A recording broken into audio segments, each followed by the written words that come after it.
Attention. Alors, pourquoi je dis attention? Alors, cette vidéo est pour t'expliquer dans l'enrichissement ce que tu pourrais rencontrer.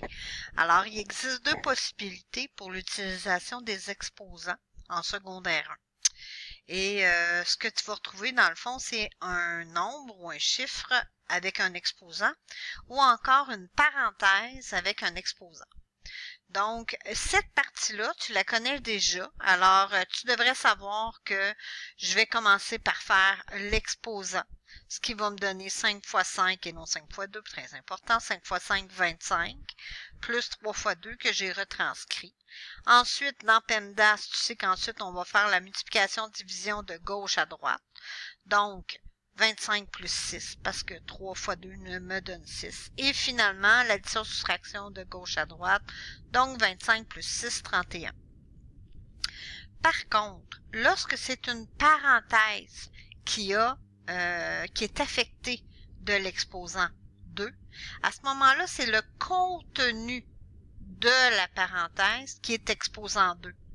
Donc, je ne dois pas faire 3 exposant 2, là. C'est la parenthèse, le résultat de la parenthèse qui est exposant 2. C'est la raison pour laquelle je vais faire 5 plus 3, 8. Et c'est le 8 qui va être exposant 2. Ici, j'ai mis les parenthèses pour bien te démontrer que c'est le résultat de la parenthèse, mais tu pourrais très bien écrire 8 exposant 2. OK? Les parenthèses ne sont pas obligatoires. Tu peux les laisser aussi si tu préfères. Et ensuite, ben là, je vais faire PEMDAS, donc l'exposant de la parenthèse. 8 fois 8, 64. J'ai retranscrit mon fois 2. Et finalement, 64 fois 2, 128. Donc, très important.